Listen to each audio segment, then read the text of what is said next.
Discuss करने जा रहे हैं डेटा टाइप। तो प्रीवियस लेक्चर में हमने डेटा के बारे में आपको बताया था, डेटा होता क्या है, डेटा को कैसे समझा जाता है, प्रोग्राम कितने प्रकार के डेटा होते हैं, किस फॉर्म में डेटा को रखा जाता है। आज हम उसी कॉन्टेक्स्ट में थोड़ा आगे बढ़ते हैं और प्रोग्रामिंग में डेटा को कैसे देखा जाता है। तो उसी क्रम में आगे बढ़ते हुए मैं आज आपको डेटा टाइप के बारे में बताता हूँ। तो अगर आप डेटा टाइप को समझना चाहते हैं तो जैसे कि इसका नाम ही बता रहा है, डेटा टाइप मतलब टाइप ऑफ डेटा। तो अब पहला क्वेश्चन ये उठता है कि भाई how many types of data are there. जैसे प्रीवियस लेक्चर में मैंने डिस्कस किया था कि भाई नंबर्स और कैरेक्टर दो ही फॉर्म है हमारे पास डेटा के। तो नंबर्स में भी डेसिमल नंबर्स आते हैं, नंबर्स में इंटीजर्स भी आते हैं, इसी तरह कैरेक्टर्स में क्या आते हैं, स्ट्रिंग्स आती हैं, कैरेक्टर्स आते हैं। और इन्हीं की मदद से हम क्या करते हैं, किसी भी ऑब्जेक्ट या एंटिटी की इंफॉर्मेशन क्रिएट करते हैं या उसकी कैरेक्टरिस्टिक्स को डिफाइन करते हैं। लेकिन जब प्रोग्रामिंग की बात आती है तो हमें इसके फंडामेंटल्स को और बारीकी से देखना होता है। तो दो तरह के डेटा टाइप होता है। देखिए, डेटा और data type, there is a difference between these two. तो डेटा टाइप अलग है, डेटा अलग है। डेटा टाइप प्रोग्रामिंग के कॉन्टेक्स्ट में देखा जाता है, जबकि डेटा एक जनरल पर्सपेक्टिव में देखा जाता है। दो तरह के डेटा देखने को मिलते हैं, यूजर डिफाइंड और built in data. Built in data क्या होता है, यूजर डिफाइंड डेटा क्या होता है? बिल्ट इन डेटा मतलब वो डेटा जो सिस्टम में ऑलरेडी बने हुए हैं। यहाँ पर सिस्टम क्या है, कंपाइलर है, और हम लोग एज ए प्रोग्रामर इसको स्टडी कर रहे हैं, तो हमें प्रोग्रामिंग के पॉइंट ऑफ व्यू से ये देखना है। तो कंपाइलर में जो ऑलरेडी डिफाइंड है डेटा टाइप्स, उनको बिल्ट इन कहा जाता है। और बिल्ट इन के लिए जो प्राइमरी रिक्वायरमेंट है वो है कीवर्ड्स। तो कुछ सर्टेन कीवर्ड्स हैं जो बिल्ट इन डेटा टाइप को रिप्रेजेंट करते हैं। इसी तरह यूजर डिफाइंड डेटा टाइप होता है, जहाँ पर यूजर या प्रोग्रामर जो है रिक्वायरमेंट के अकॉर्डिंग डेटा टाइप को डिजाइन करता है। बिल्ट इन में आता है int, character, float, double, long, सारे कीवर्ड्स हैं। जैसे इंट एक कीवर्ड है, कैरेक्टर एक कीवर्ड है, फ्लोट एक कीवर्ड है, डबल, लॉन्ग, इंट, ये सब कीवर्ड है। यहाँ पर स्ट्रक्ट कीवर्ड है, यूनियन कीवर्ड है, क्लास कीवर्ड। एंड कॉन्टेक्स्ट में हम सिर्फ बिल्ट इन डेटा टाइप की बात करेंगे, उसमें भी मैं अभी आपको इंटीजर पे ही बात करेंगे। Character, float, double, long, int concept same ही है। अगर हम इंट को समझ जाएंगे तो ये भी हमें आसानी से समझ में आ जाए। क्वेश्चन है, व्हाट इज वेरिएबल?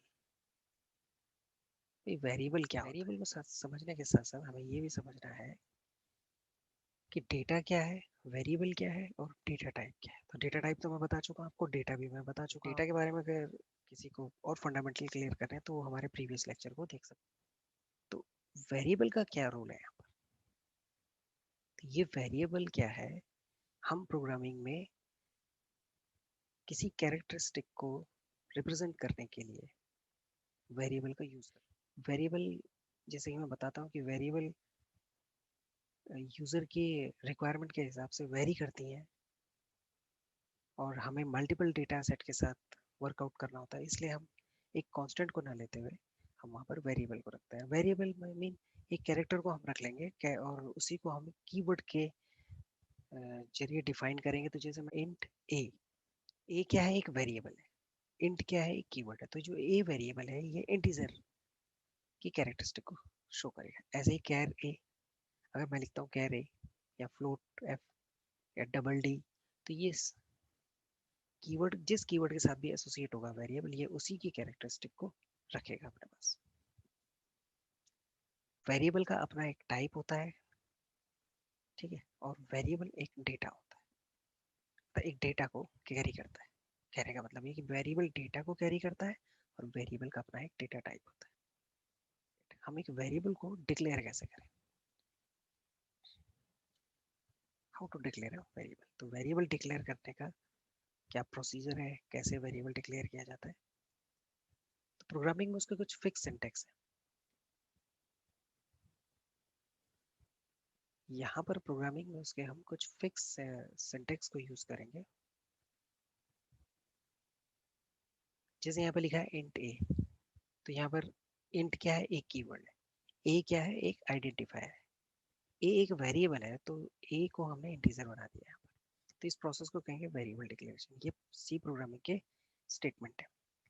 इसी तरह हमने एक और स्टेटमेंट लिखा है int a assignment operator 10 semicolon, ये हुआ variable declaration and assignment.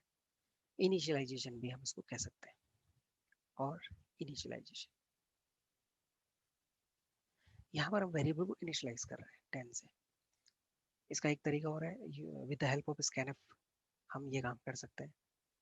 Upcoming lecture में मैं उसको डिस्कस करूंगा आपके साथ।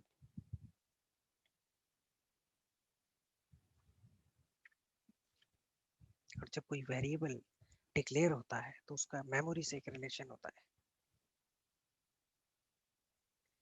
वहां पर मेमोरी अपना रोल प्ले करती है। तो यहाँ पर हमें मेमोरी और डेटा टाइप के बीच रिलेशन को क्लियर करना होगा।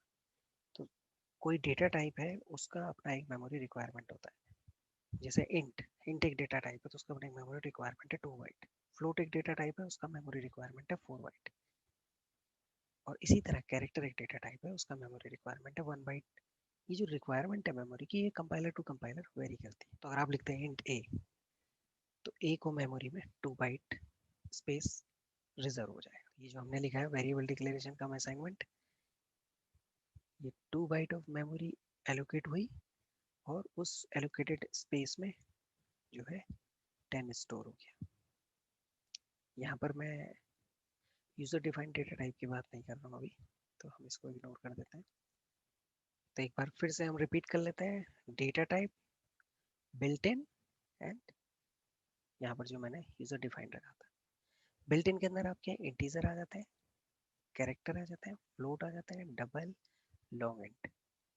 और जैसा रिक्वायरमेंट है प्रोग्रामर का, उसके अकॉर्डिंग वो अपने डेटा टाइप को या अपने वेरिएबल को डिफाइन करता है।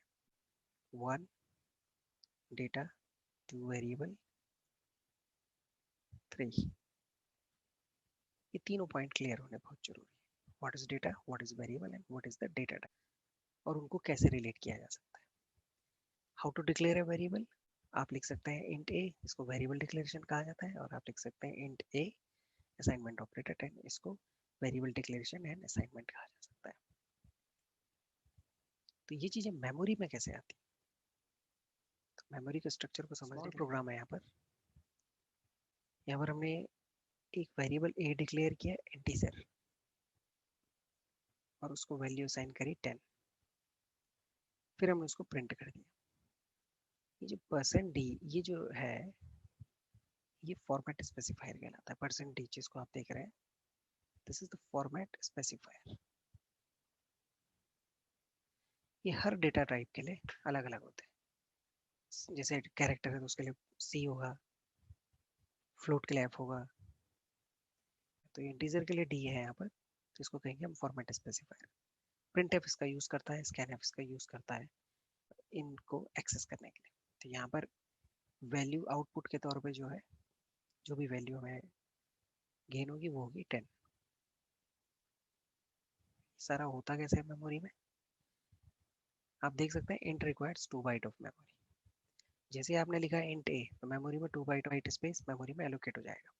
जैसे ही वो एलोकेट होगा, यहाँ पर 10 का असाइनमेंट भी हमें देखने को मिलता है। 10 का असाइनमेंट होते ही वो जो 2 बाइट जो स्पेस मिला है मेमोरी में, उसमें जो है ये 10 स्टोर हो जाएगा। तो 10 का जो है पहले बाइनरी कन्वर्जन होगा, और बाइनरी कन्वर्जन में 16 बिट में उसका बाइनरी कन्वर्जन होगा, और वो मेमोरी में जो है स्टोर हो जाएगा। अब क्वेश्चन ये है कि भाई अगर 16 बिट का इंटीजर मेमोरी में स्टोर होता है, या 2 बाइट्स ऑफ मेमोरी उसको रिक्वायर है, तो कितना मैक्सिमम इंटीजर हम उसमें स्टोर कर सकते हैं। तो अकॉर्डिंग टू दिस डेफिनेशन, हम 32,767 ये मैक्सिमम नंबर हम मेमोरी में स्टोर कर सकते हैं। अगर आप इसका 16 बिट का बाइनरी कन्वर्जन करें, तो लार्जेस्ट बाइनरी नंबर आपके सामने आएगा। मैं ये कह सकता हूँ कि सारे 1 आएंगे यहाँ पर,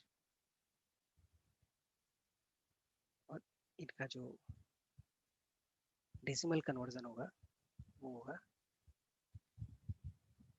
32,767। तो इस तरह इंटीजर को समझा जाता है डेटा टाइप के कॉन्टेक्स्ट में। Okay, thank you.